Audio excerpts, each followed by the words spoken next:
ಓಂ ನಮೋ ವಾಲ್ಮೀಕಿಯೇ. ನಮಸ್ಕಾರ ಬಂಧುಗಳೇ. ನಾನು ನಿವೃತ್ತ ಪ್ರಾಧ್ಯಾಪಕ ಡಾಕ್ಟರ್ ಅರ್ಜುನ್ ಪಂಗಣ್ಣವರ್. ಹೇ ಸೀತಾರಾಮ್ ವಾಹಿನಿಯ ವಾಲ್ಮೀಕಿ ರಾಮಾಯಣ ಅಂದು ಇಂದು ಚಿಂತನ ಕಾರ್ಯಕ್ರಮದ 455ನೇ ಸಂಚಿಕೆಗೆ ತಮ್ಮೆಲ್ಲರಿಗೂ ಸ್ವಾಗತ. ಹಿಂದಿನ ಸಂಚಿಕೆಯಲ್ಲಿ ನಾನು ತಮಗೆ ತಾರಾಳು ಸುಗ್ರೀವ ಮಾಡಿದಂತಹ ತಪ್ಪನ್ನು ಒಪ್ಪಿಕೊಳ್ತಾಳೆ.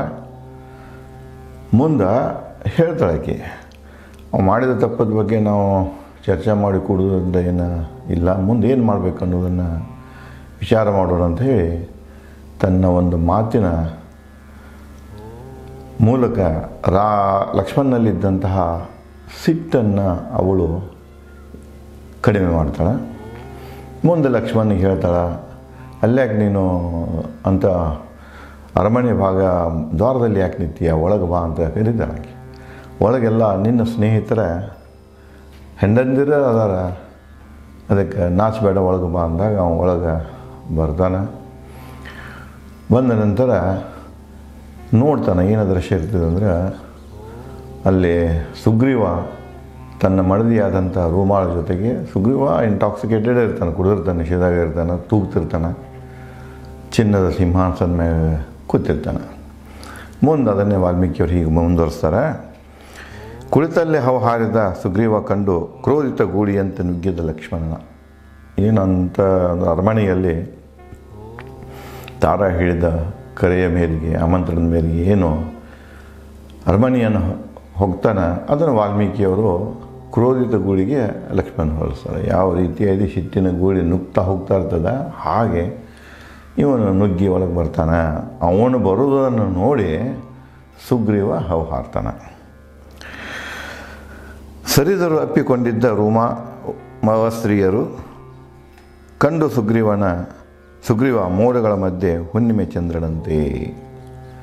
ಅದು ದೃಶ್ಯ ಹೇಗೆ ಕಾಣ್ತಪ್ಪ ಅಂದ್ರೆ, ಇವು ಚಿನ್ನದ ಸಿಂಹಾಸನ ಮ್ಯಾಗ ಕೂತಿರ್ತಾನೆ ಸುಗ್ರೀವ, ಬಾಜುಕ ಅವನ ಹೆಂಡತಿ ರೂಮ ಕೂತಿರ್ತಾರೆ. ರೂಮ ಒಬ್ಬಕ್ಕೆ ಇದ್ದಿದ್ದಿಲ್ಲ, ಮತ್ತು ಉಪಪತ್ನಿಯರೆಲ್ಲ ಅವನಿಗೆ ಮುತ್ತಿಗೆ ಹಾಕೊಂಡು ಕೂತಿರ್ತಾರೆ. ಅಂದರೆ ಅವ ಆ ವೇಳೆದಾಗೂ ಕೂಡ ಅದೇ ಹೇಳ್ತಾಳೆ ಆಕೆ, ಅವ ಲಜ್ಜಿತಿದ್ದಾನೆ. ಅವನಿಗೆ ಸಮಯ ಮತ್ತು ಕಾಮಕೇಳಿಗಾಗಿ ಕಾಮತೃಷೆ ತೀರಿಸ್ಕೊಳ್ಳಿಕ್ಕೆ ಅವನಿಗೆ ಯಾವ ಸಮಯ ಸಂದರ್ಭ ನೋಡುವುದಿಲ್ಲ, ಅವನ ಪ್ರಜ್ಞೆನೇ ಇರುವುದಿಲ್ಲ, ಒಬ್ಬ ಲಜ್ಜಿಗೆಟ್ಟು ಮನುಷ್ಯ ಅದಾನಂತ ಅಕ್ಕಿ ಮೊದಲೇ ಹೇಳಿಬಿಟ್ಟಿರ್ತಾಳೆ. ಇದು ಅದೇ ದೃಶ್ಯ ಕಾಣ್ತಿದೆ. ಅವರೆಲ್ಲ ಲಕ್ಷ್ಮಣ ನೋಡಿದ ಕೂಡಲೇ ಇವ ಹಾರಿದ ನಂತರ ಅವರೆಲ್ಲ ಬಾಜುಕ ಸರಿದು ಬಿಡ್ತಾರೆ. ಹೆಂಗೆ ಸರಿತಾರೆ ಅಂದರೆ ಅದನ್ನು ನೋಡಿ ವಾಲ್ಮೀಕಿಯವರು ಮತ್ತು ಎಷ್ಟು ಅಲಂಕಾರಮಯವಾಗಿ ಹೇಳ್ತಾರಂದ್ರೆ, ಮುತ್ತಿಗೆ ಹಾಕಿದಂಥ ಮೋಡುಗಳು ಸರಿದಾಗ ಚಂದ್ರ ಹೆಂಗೆ ಕಾಣಿಸ್ತಾನಲ್ಲ, ಹಂಗೆ ಅವನ ಉಪಪತ್ನಿಯರು ಮೋಡಿನಂತೆ ಸರಿತಾರೆ, ಇವ ಚಂದ್ರನಂತೆ ಕಾಣ್ತಾನೆ. ಯಾರು? ಸುಗ್ರೀವ. ರಕ್ತ ಕೆಂಪೇರಿದ ಕಣ್ಣು ಕರ ಮುಗಿದು ಸುಗ್ರೀವ ನಿಂತನು ಕಲ್ಪವೃಕ್ಷದಂತೆ. ಇವನು ಸಿಟ್ಟು ನೋಡಿರ್ತಾನೆ, ಅವನ ಕಣ್ಣು ನಿಷೇಧಾಗಿರ್ತಾನೆ ನೋಡಿ, ಕುಡಿದಿರ್ತಾನಲ್ಲ, ಆ ಕುಡ್ದವ್ರ ಕಣ್ಣು ಕೆಂಪನಾಗಿರ್ತವೆ. ಸಿಟ್ಟು ಮಾಡಿದವ್ರ ಸಿಟ್ಟಿನಲ್ಲಿ ಕೋಪನಾಗಿದ್ದವ್ರ ಕಣ್ಣು ಕೆಂಪಾಗಿರ್ತವೆ, ರೋಗ ಬಂದವ್ರ ಕಣ್ಣು ಕೆಂಪಾಗಿರ್ತವೆ. ಕಣ್ಣು ಕೆಂಪಾಗಲಿಕ್ಕೆ ಅದಕ್ಕೆ ಹಲವಾರು ಕಾರಣಗಳನ್ನು ಉಂಟು. ಇಲ್ಲಿ ಇವನು ಇಡೀ 4 ತಿಂಗಳ ಇದೇನು ಒಂದು ಕುಡಿತದಲ್ಲಿ ಹೆಣ್ಣಿನ ಇದರಲ್ಲಿ ಇರ್ತಾನಲ್ಲ, ಹೀಗಾಗಿ ಅವನು ಕಣ್ಣು ಏನಾಗಿರ್ತವೆ, ಕೆಂಪಾಗಿರ್ತವೆ. ಎದ್ದು ನಿಂತ ಅವನ ಕೈ ಮುಗಿದು ಸುಗ್ರೀವ ನಿಂತನು ಕಲ್ಪವೃಕ್ಷದಂತೆ. ಯಾರ ಮುಂದೆ? ಲಕ್ಷ್ಮಣ ಮುಂದೆ. ರೋಮಾವಸ್ತ್ರೀಯರ ಮಧ್ಯೆ ನಿಂತ ಸುಗ್ರೀವನಿಗೆ ಲಕ್ಷ್ಮಣ ನುಡಿದ ಕ್ರೋಧದಿಂದ. ಅವೇನು ಲಕ್ಷ್ಮಣ ಮುಂದೆ ಕೈ ಮುಕ್ಕೊಂಡು ನಿಂತಿರ್ತಾನೆ, ಆದರೂ ಅವನ ಸುತ್ತಮುತ್ತ ಅವನ ಹೆಂಡತಿ ರೂಮ ಇರ್ತಾಳೆ ಮತ್ತು ಅವರು ಪತ್ನಿಯರು ಇರ್ತಾರೆ, ಅವ್ರ ಮಧ್ಯೆ ಇವನು ನಿಂತಿರ್ತಾನೆ. ಅವನು ನೋಡಿಕೊಂಡು ಲಕ್ಷ್ಮಣ ಕೋಪದಲ್ಲಿ ಹೇಳ್ತಾನೆ. ಏನಂತಂದರೆ, ಸತ್ವ ಬಲ ಸಂಪನ್ನ, ಇಂದ್ರಿಯಗಳ ಗೆದ್ದವ, ಕೃತಜ್ಞ ಸತ್ಯವಾದಿ ರಾಜ, ಯೋಗ್ಯನು ಲೋಕಕ್ಕೆ.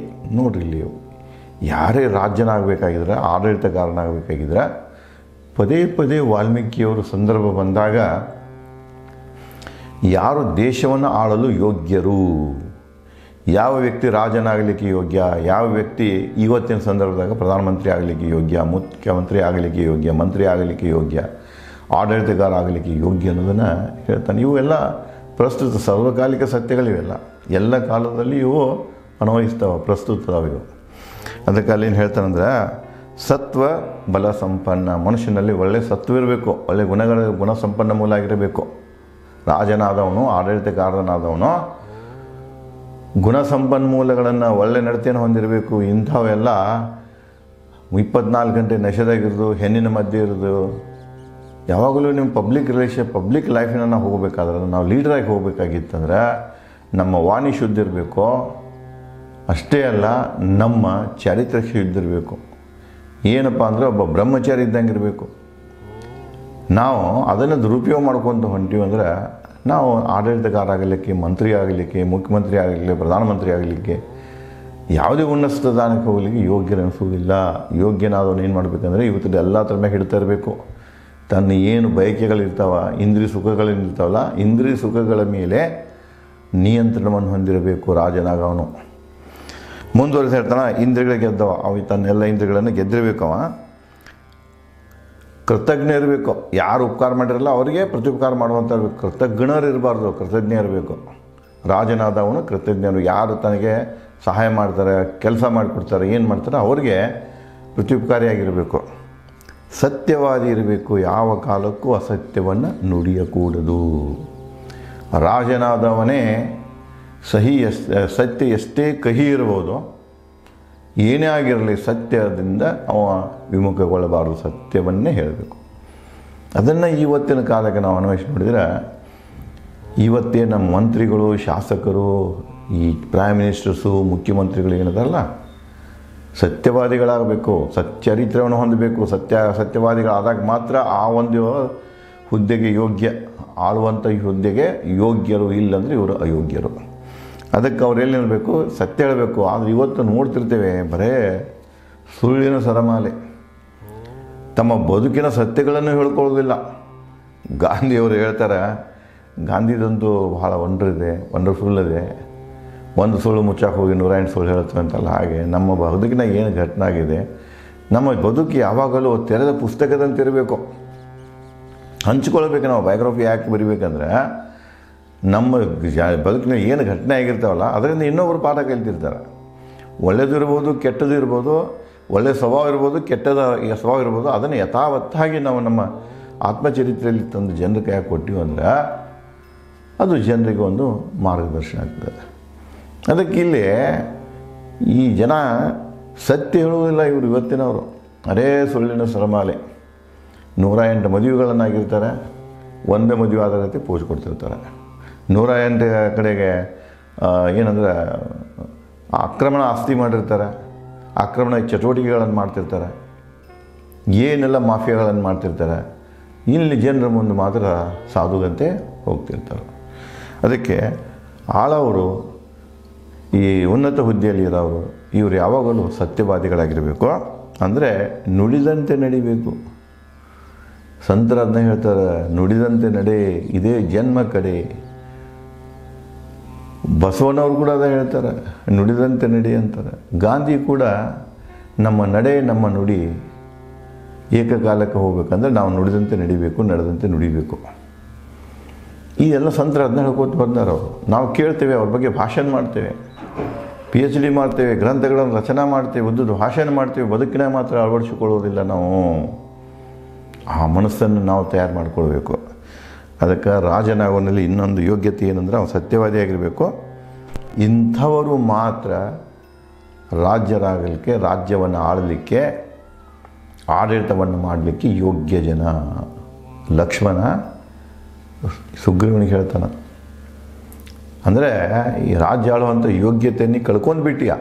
ನಿನ್ನ ರೂಪ ನೋಡಬೇಕಾದ್ರೆ, ನೀನು ಮಾಡುವಂಥ ಇಲ್ಲಿ ಚಟುವಟಿಕೆಗಳನ್ನು ನೋಡಬೇಕಾದ್ರೆ, ನಿನ್ನ ಬಗ್ಗೆ ನನ್ನ ಕಿವಿಗಳಲ್ಲಿ ಏನು ಮಾತುಗಳ ಬಿದ್ದ ಸಮಾಜದಲ್ಲಿ ಕೇಳಬೇಕಾದ್ರೆ ನೀನೊಬ್ಬ ಅಯೋಗ್ಯ ಅನ್ನಿಸ್ತಿದ್ದೀಯಾ ನನ್ನ ಮುಂದೆ ಅಂಥೇಳಿ ಲಕ್ಷ್ಮಣ ಕೋಪದಿಂದ ಸುಗ್ರೀವನಿಗೆ ಹೇಳ್ತಾನೆ. ರಾಜನಾಗಿ ಸಿಂಹಾಸನ ಏರಿದ ಅಪ್ರಾಮಾಣಿಕನಾದವ, ಸ್ನೇಹಿತನಿಗೆ ಭರವಸೆ ನೀಡಿದವ ನಿರ್ದಯ ಅಲ್ಲವೇ? ಅವನು ಪ್ರಶ್ನೆ ಮಾಡ್ತಾನೆ, ರಾಜನಾಗಿ ಸಿಂಹಾಸನ ಏರಿದಿ, ರಾಮನ ಸಹಾಯದಿಂದ ವಾಲಿ ವಧೆ ಆದ ನಂತರ ನಿನ್ನ ಮಡದಿಯಾದಂಥ ರೂಮಾಳನ್ನು ಪಡೆದೆ, ನಿನ್ನ ಸಿಂಹಾಸನವನ್ನು ಪಡೆದು ಸಿಂಹಾಸನ ಪಟ್ಟಕ್ಕೇರಿದಿ, ಸಿಂಹಾಸನ ಮ್ಯಾಗ ಕೂತಿದ್ದೀವತ್ತು, ಚಿನ್ನದ ಸಿಂಹಾಸನ ಮ್ಯಾಗ ಕುತ್ತಿ. ಯಾಕೆ ಕುತ್ತಿ ಅಂದ್ರೆ ರಾಮನ ಸಹಾಯದಿಂದ ಕುತ್ತಿ. ಕುತ್ತ ನಂತರ ಅಪ್ರಾಮಾಣಿಕ ಆಗಬಾರ್ದು. ನೀ ರಾಮನಿಗೆ ನಮಗೇನು ವಚನ ಕೊಟ್ಟಿದ್ದೀನಿ ನೀನು, ಮಳೆಗಾಲ ಮುಗಿದ ತಕ್ಷಣ ಸೀತೆ ಹುಡುಕೋ ಕಾರ್ಯ ಮಾಡ್ತೇವೆ. ಆ ವಚನದಂತೆ ನೀನು ನಡಲಿಲ್ಲ, ನೀ ಅಪ್ರಾಮಾಣಿಕನಂತೆ ಕಾಣ್ತಾ ಇದ್ದೀಯ. ಸ್ನೇಹಿತನಿಗೆ ಹುಸಿ ಭರವಸೆ ನೀಡಿದವ ನಮಗೆ ಈಗ ಅನಿಸಾಗತ್ತೈತಿ ಅಂದ್ರೆ ಕೊಟ್ಟ ಮಾತಿನಂತೆ ನೀನು ನಡೀತಾ ಇಲ್ಲ. ಮಳೆಗಾಲ ಮುಗಿದು ಹೋಗಿದೆ, ಇನ್ನೂ ತನಕ ನಿನ್ನ ಅಲ್ಲಿ ಏನೋ ಇದ್ರ ಬಗ್ಗೆ ಪ್ರತಿಕ್ರಿಯೆ ಎಲ್ಲ ಯಾವ ಕ್ರಮನೂ ನೀನು ಕೈಗೊಂಡಿಲ್ಲ. ಇದನ್ನು ಹೇಳ್ತಾನೆ. ನೀನು ಇದನ್ನು ನಾನು ನೋಡ್ಬೇಕಾದ್ರೆ ನಿನ್ನಲ್ಲಿ ದಯ ಇಲ್ಲ, ನೀನು ಒಬ್ಬ ನಿರ್ದಯಿ ಅಲ್ಲವೇ ಅಂಥೇಳಿ ಪ್ರಶ್ನೆ ಮಾಡ್ತಾನೆ. ಇದೇ ರೀತಿಯಾಗಿ ಲಕ್ಷ್ಮಣ ಈ ಸುಗ್ರೀವನ ಈ ಒಂದು ಅಸ್ತವ್ಯಸ್ತ ರೂಪ ನೋಡಿ ಮತ್ತೇನು ಕೋಪದಿಂದ ನುಡಿತಾನೆ, ಮತ್ತೇನು ಸಂವಾದ ನಡೀತಿದೆ, ಅದಕ್ಕೆ ಸುಗ್ರೀವ ಯಾವ ರೀತಿ ಪ್ರತಿಕ್ರಿಯೆ ನೀಡ್ತಾಳೆ, ತಾರಾಳಲ್ಲಿ ಮಧ್ಯಸ್ಥಿಗೆ ಯಾವ ರೀತಿಯಾಗಿ ವಹಿಸ್ತಾಳೆ ಅನ್ನೋದನ್ನು ನಾನು ತಮಗೆ ಮುಂದಿನ ಸಂಚಿಕೆಯಲ್ಲಿ ಹಂಚಿಕೊಳ್ಳುತ್ತೇನೆ. ಧನ್ಯವಾದಗಳು.